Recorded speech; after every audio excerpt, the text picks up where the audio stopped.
My name is Kian, and I would say that my experience as a Black person has always been intrinsically tied to my experience as a person of mixed race.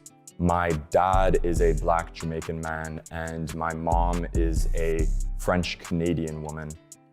And it's been very interesting growing up, learning what it's like to be both of those.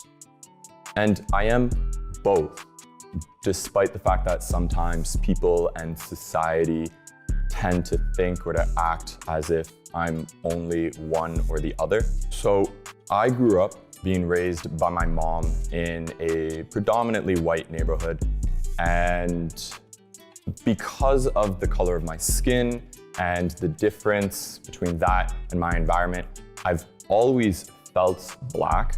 I was probably only 10 or 11 the first time a kid asked me if I curl my hair.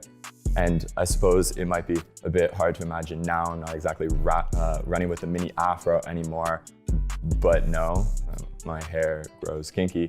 But at the same time, on the opposite end of things, it was only a few years later that a classmate saw my mom picking me up from school and made a joke the next day that I must be adopted, considering that I don't look anything like her. I found that the adult world isn't much different. It's just the things people have to say are more subtle. No longer do I get comments that my skin is so nice and tan, but thankfully not too dark. Instead, I now just get jokes that I must be the ideal job applicant because I'm just colored enough to check off a quota. Nobody ever jokes with me anymore that I'm speaking white. Now, instead, it's become more appropriate to somehow say in a highlight when I'm sounding like rapper X, Y, or Z. And what a lot of those commenters don't seem to realize is that I exist in both spheres always. If your underhanded compliment is a celebration of my color, but is simultaneously an insult to my Blackness, I won't take that well. I do find, however, that things are improving, if not slowly. The closer and closer we get, the more the mysticisms around race and ethnicity are slowly dispelled. Like so much else, dialogue is key. So long as I don't need to play the guess where the ethnically ambiguous person is actually from game, I love having discussions about my Blackness and about mixed race identity. I love who I am, I love what I am, and obviously then, I love sharing that.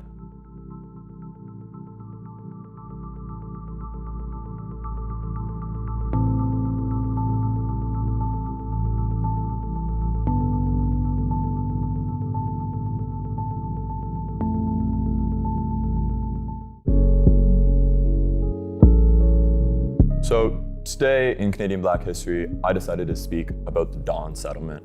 So often when we think of prominent Black communities in Canada, we tend to only think of Africville, the famous town in Nova Scotia.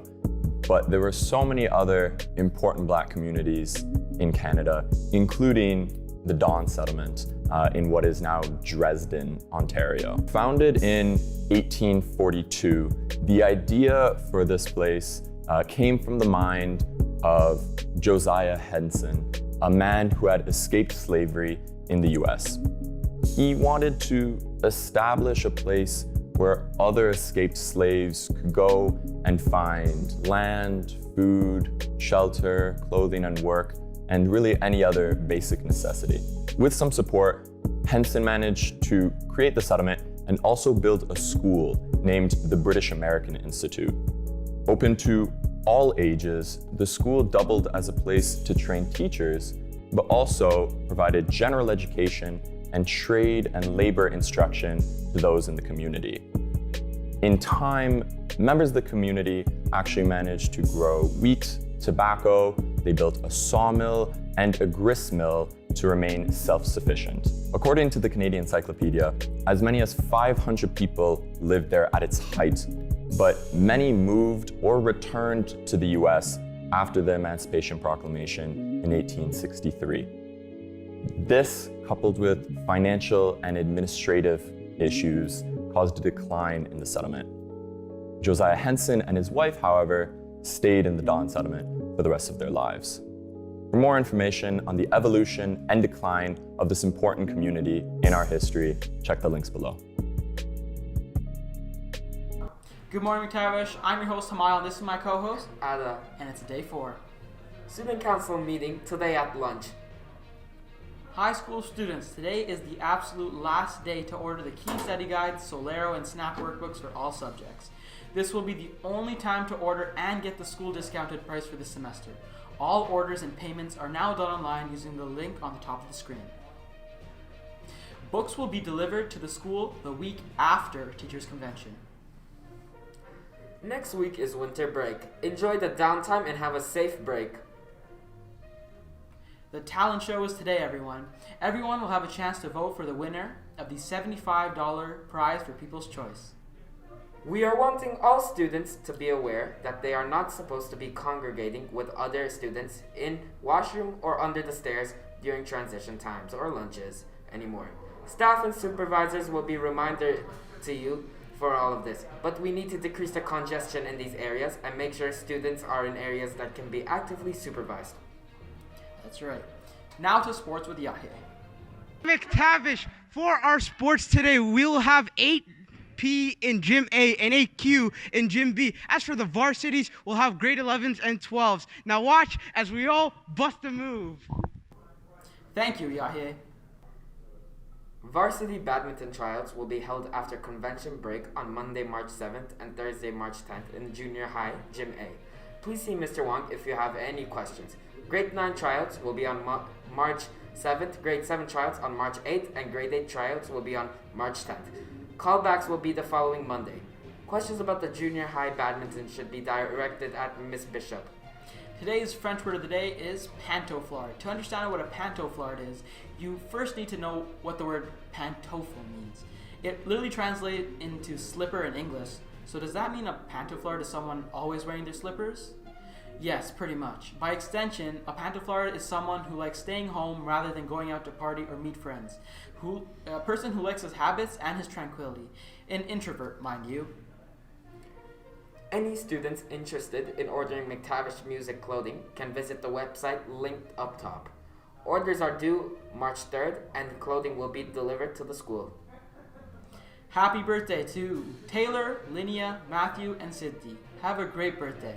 And here's Yahya with a fun fact.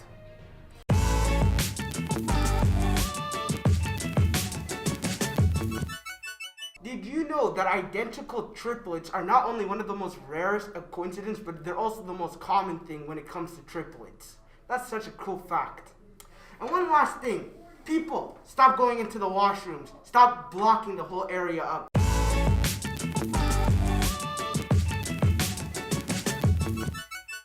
That's all the news we got for you today, McTavish. Have a good day and even better week off.